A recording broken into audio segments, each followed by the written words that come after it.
Okay, today we're going to go down a rabbit hole. Won't you join me? This is an odd one, somewhat. I know it's somewhat of a contrast to videos that I just showed recently where people said that whenever they captured the Jewish temple in ancient days that there was a donkey-headed man that was in the Holy of Holies, and that's connection to Seth, and so on. That's my cat deciding to sit just in the edge of frame. But this is a look at it different.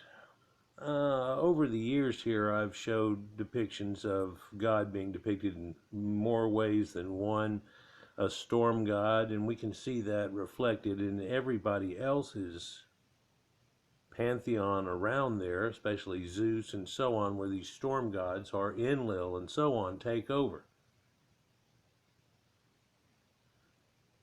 During the trip down this rabbit hole here we're looking at, there's some veers off to the left and right.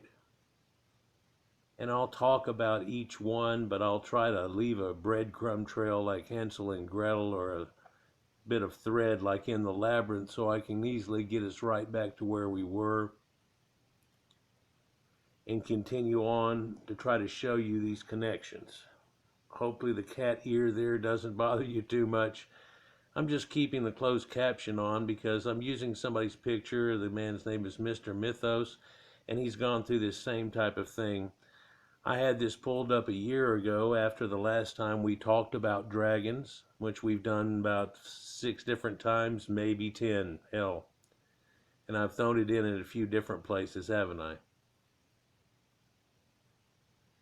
It's always strange to me how there's always these connections that go on, and somehow with me growing up and even playing Dungeons and Dragons and stuff, just not my love for dragons or old mythical movies that you might go and have watched and so on that had dragons in it and everything back in the day or whatever, or even nowadays with Game of Thrones and so on going on. But these depictions of dragons, and it seems to be one of the oldest of mythologies. And you'd say, well, then that makes it pagan, which is kind of exposing, showing you that the new ideal is a new ideal to what's going on. But not to just act like I'm sitting and tearing apart a religion. I want to show you something that's found if you look at it a different way. And you see if it fits maybe this word over here versus that word. Sure, I can show you many instances where it looks like this storm god comes on with a series of clouds and even talks to Moses in thunder and so on. But that's because there's a blending of all these things that went on, and I've shown you over the years how that actually works. I'm at the point now where I can't really try to talk about everything in a video. But because I've done 10 videos or so that contain all about dragons, and if I talked again about those, this would be a 4-parter, 45 minutes, and only 15-20 minutes would be what I wanted to talk about. Now this is going to be a multi-parter, and your next ones are up in your top left-hand corner, but I'm going to try to find a good stopping point, whether that's at 20 or 30 minutes and so on. So there might be easily more digestible spots if you have a stopping point. You can always stop and pause it. And I do that quite often in my studies. So whenever I come back, I'm just about where I was. I back it up a minute or so, start it, listen to it, pause it again, and go, yeah, let me pull up all the stuff I was thinking all the way through till now, what they were talking about. Click. Ironically, just a couple of minutes later, they may say something that puts everything that I've already been digesting on its head a little bit, or puts a whole nother connection that makes things different than what I was thinking up until that point. Somewhere in this right here that I'm about to show you, you're going to realize that there's validity to this point, as well as the storm god idea, and so on.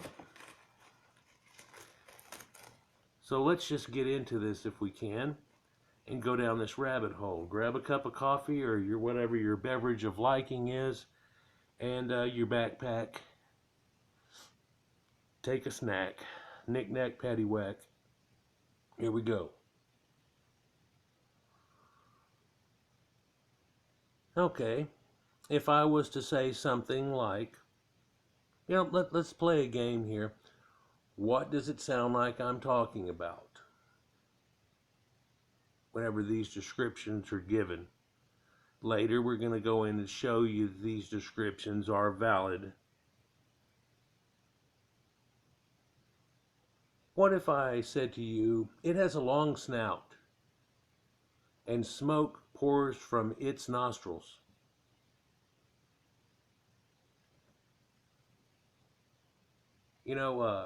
Long snout doesn't narrow it down too much, but smoke pours from its nostrils really does.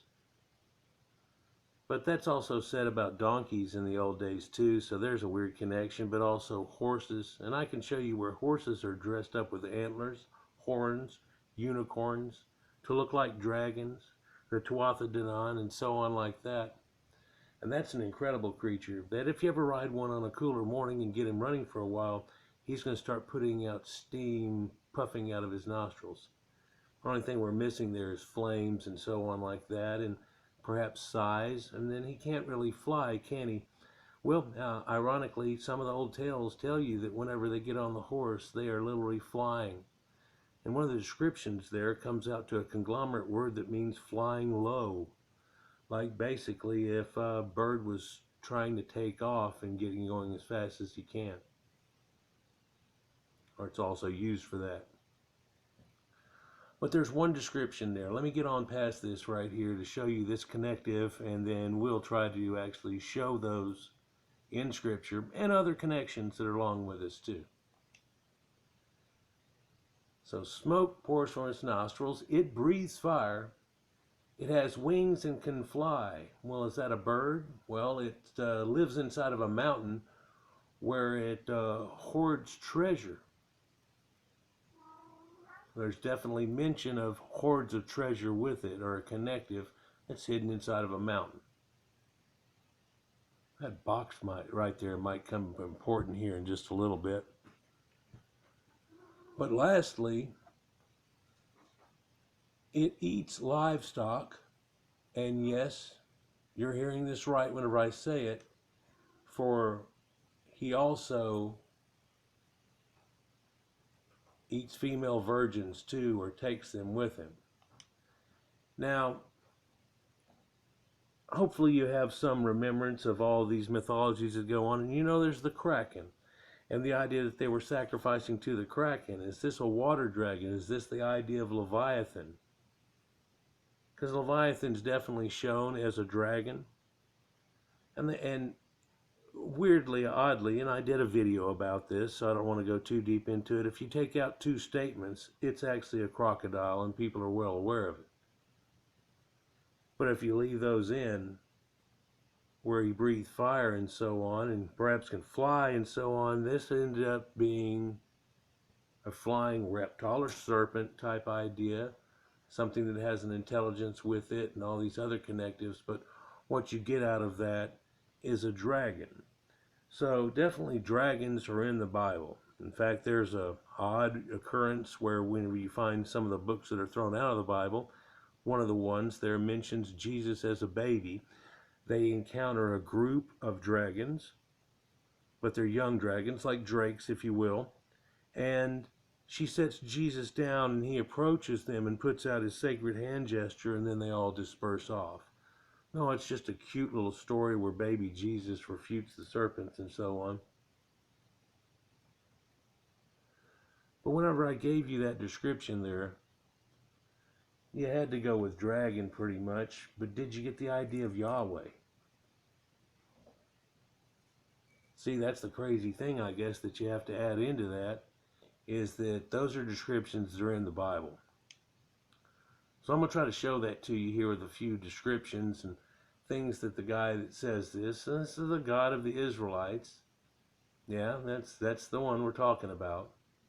And you see all these bird connections too, but this is actually the stereotypical connection that we have of a mythical creature of a dragon. And this is kind of like a connection between the two. And all the way up through, well into our medieval ages, we had this idea of it in St. George with the Dragon, which actually is just a retelling of an ancient story. So how long has this idea of dragons been going on? Well, in my other videos, I show you that it actually goes back well before recorded time. I mean, the Sumerians actually have dragons on their ancient gates of Ur and all that type of stuff. It has an odd kind of depiction to what you would think there, but if I was to be looking at it and gave you a description, you'd say dragon. Well, you'd say giraffe to the point that it had a forked tongue, it could fly, and then it had fiery breath. Of course, right over here is the thing that looks like an ox, but it's a unicorn too. And then there's other things here too that are shown onto it. Also, if we look at the Scythians and all their ancient connections to griffins and all these things and connectives, and most people don't realize that a lot of this is astro-theological. So they're taking cardinal points and putting them together and making a creature out of it. That's what the Lamassu guardians were in the ancient gates of the Sumerians, where it's a bull and it's a lion and it's a man, but it has wings. There it is. And we recently did a series where I showed you the ancient Sumerian zodiac was extremely close to the one that we have now. And that a lot of the stories that you see in the Bible, Old and New Testament, by the way, showing you there's a connection with the people doing this, or stories that are written from there, and it's also stories that they have in the Greeks, but it comes from stories that were written by the Sumerians. And I show you, here's Jesus walking on water, here's this, here's that, and all you have to do is take conflagrations of words and word components of Sumerians and put it together, and it's like a word play, and it comes out to something. And of course, to these people, things like that were sacred and so on, but this weird connection of a serpent shouldn't be too far out. I mean, the burning bush could be one thing, but you could take that bush and mean something totally different out of it, and it's a fire, it has a connection to it too. But when we look at Genesis, just something that simple, the very start of it all, there is a serpent in this garden. And this serpent is wise and smart, and he can talk. Now, if I told you we're going to watch a movie, and what's it about? And I go, well, it's about this magic talking serpent. Now, it's got legs and everything too, because later in the story, God curses it, and that's how a snake lost his legs. He has to crawl along the ground the rest of his life, da-da-da. Well, what was he before that? Well, it's a walking, talking serpent creature, da-da-da, forked tongue. You might go with all these type of things. People say they try to turn that into the devil and everything else. No. Now check it out. There's a dragon right there. I mean, what do you think a intelligent serpent that has legs, that does things, da-da-da, and fly around, get up in a tree would be? So it's all over, but there are places where people don't really see this, and this is not something where whenever you go to church, they ever really try to talk about. There's a myriad of subjects. It's amazing how much of the Bible they actually steer away from, because there's too much explanation needed, and then once you start looking at it, it's like there's some fairy tales in here. There's a talking donkey too over here, and this, that, and the other, and what's real out of this? And then you come to find out, if you just put it towards the science of things, then you find it a lot less. Oh, wow. Let's just continue. So this shouldn't be really too surprising. Dragons have appeared in all types of people around the world. And so when one wonders how long that these dragons are and whenever it first originated, it goes back in time a long time. It looks like these Cro-Magnon type people had this idea coming on from the Wayback Machine, coming to the last ice age or the end of it. And you say, well, we're not Cro-Magnons anymore, we're Homo sapiens sapiens. No, Cro-Magnon man's DNA is still here today. He's still here today. Where did all this magic changing happen? Well, it didn't really work like that, but that's not for the scope of this. For these type of people, seem to have gone to the ends of the earth pretty much pushing everybody to the side or to the edges of it, or what was left of it, of the Orient, even to the people of Australia, so because they have a connection with this rainbow serpent. It has a connective. It's a far off story, but then there has to be connective, and you can say before they ever got there, 50,000 years ago, they ran into somebody with this story and kept it, or they actually did have contact in between now and then with people that had this type of story in this time before time they talk about. But when does it first originate? It's in the Wayback Machine. It's well over 10,000 years, and then it drifts off to a point where you can't really collect it.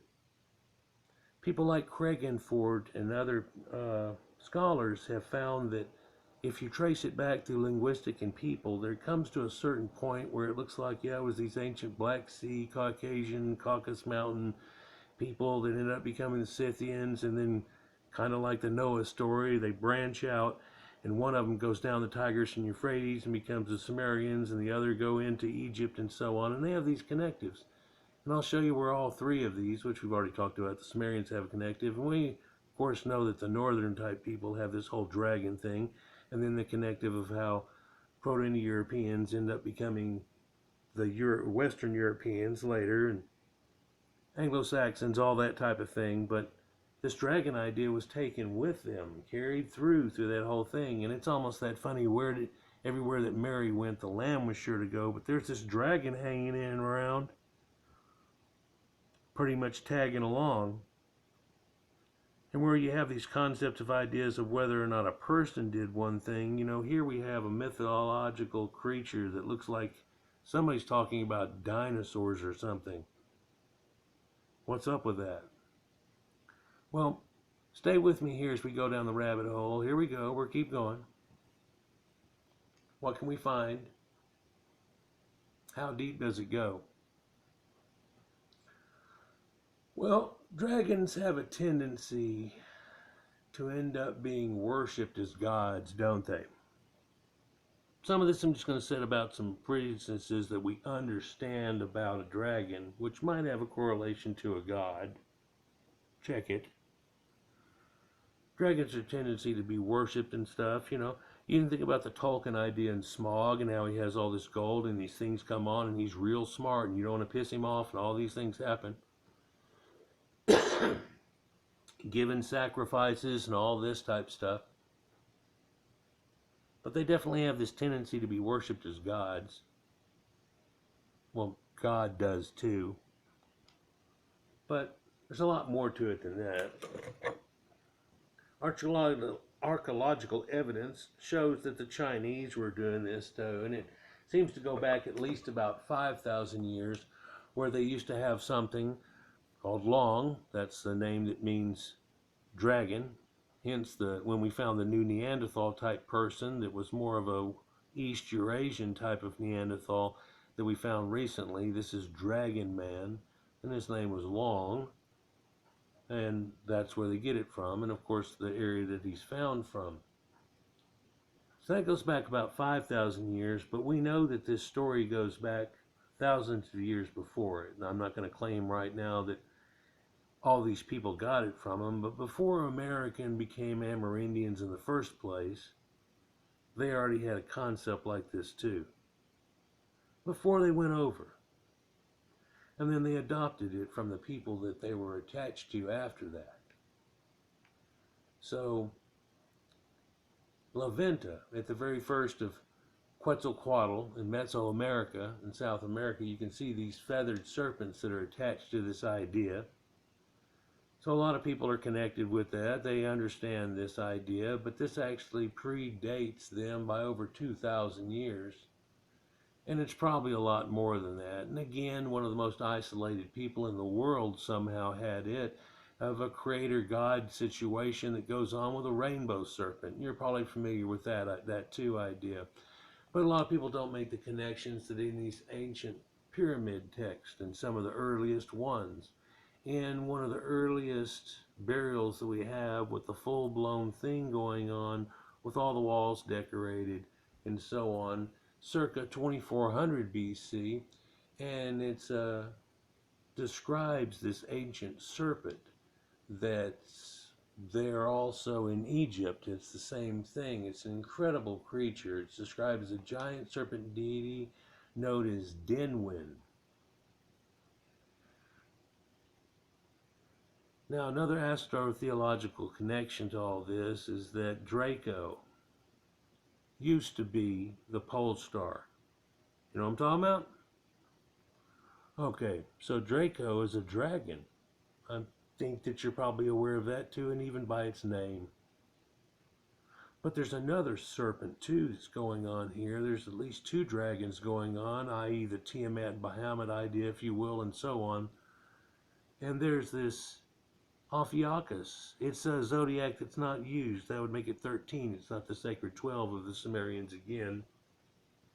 Nothing that hooks up to astro-theological and sacred geometry and sacred numbers and just everything, how it all connects.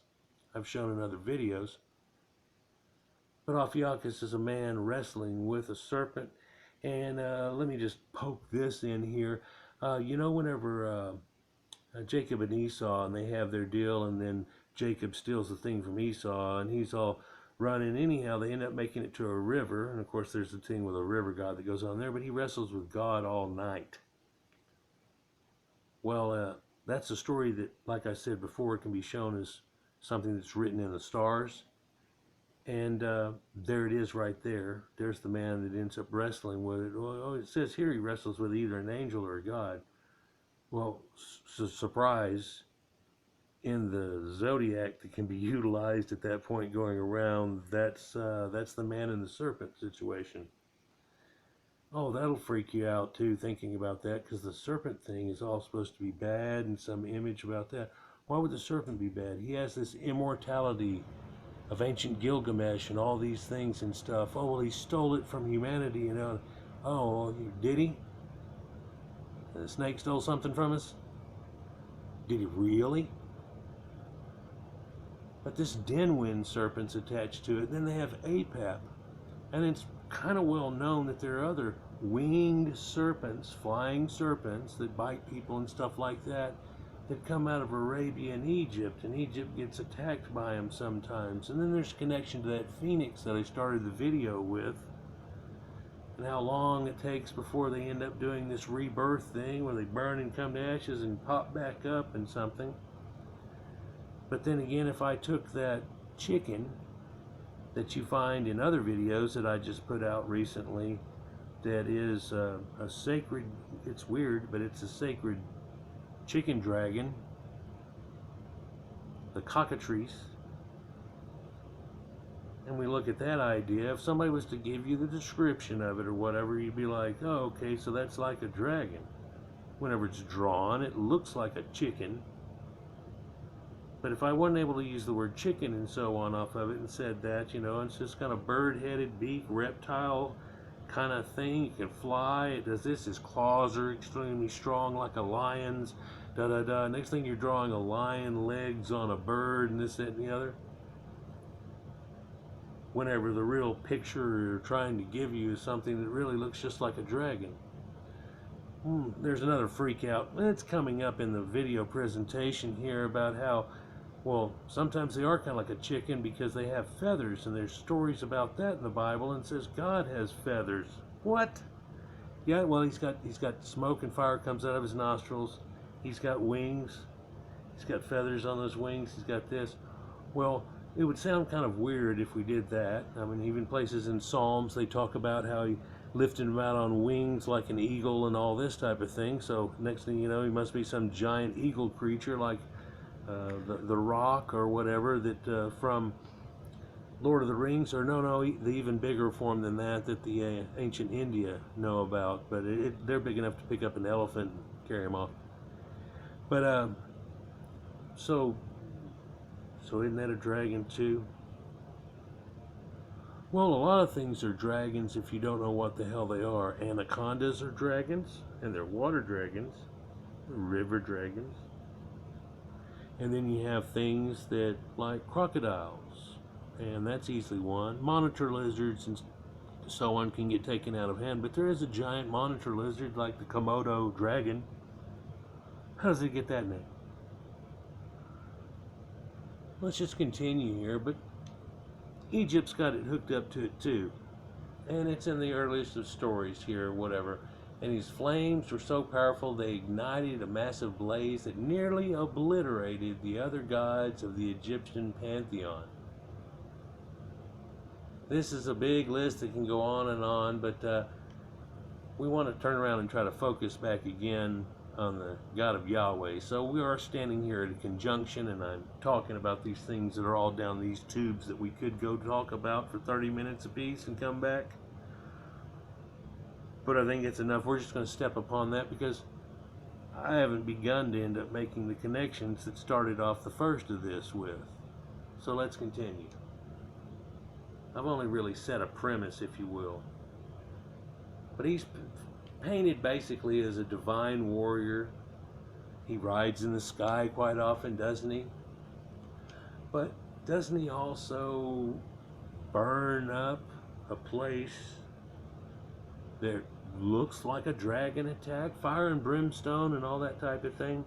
We can make a connection to it actually being a meteorite that comes down and does an airburst event like Tunguska, not too far above ground, and burned up these people. And I've shown a recent video, or just last year, that shows an area where that exact same thing happened. Of course, there's a connection just north of there in northern Anatolia that got affected by the Younger Dryas event from before that, with something very much like this too. Because that event really looks like it was quite a few rocks, some bigger than others, but it was mostly an airburst event, leaving behind a few craters possibly too, like Hiawatha crater up in Greenland. So while the Earth's spinning and it's coming in broken up, just like whenever that one did Shoemaker-Levy back when, and we watched it run into the giant planet and make those explosions going around it, it did the same thing around Earth from the northern hemisphere across all the way through Europe and even into Anatolia. Kind of passed through that. You know, another event like that would be just devastating, and I keep talking about how we sit here with our thumb up our butt, but these ideas of, you know, Lot and this place where it just burns and goes away and she turns to salt. I can show you how it's an odd, beautiful thing, but this writes three things into one quite often and stuff. It's no wonder that these people that were writing this down, these Gnostics and so on, that were compiling this in, were just like, wow. And because they were into it so much, no one had the little moment there where we could stand out from a third person point of view and go, talking donkey, you're going to go with that. Let's continue.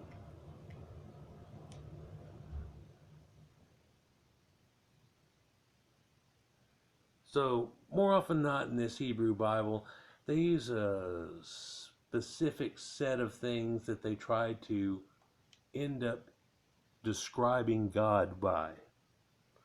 Fire and smoke, darkness and this, that, and the other. But let's look at a few of them.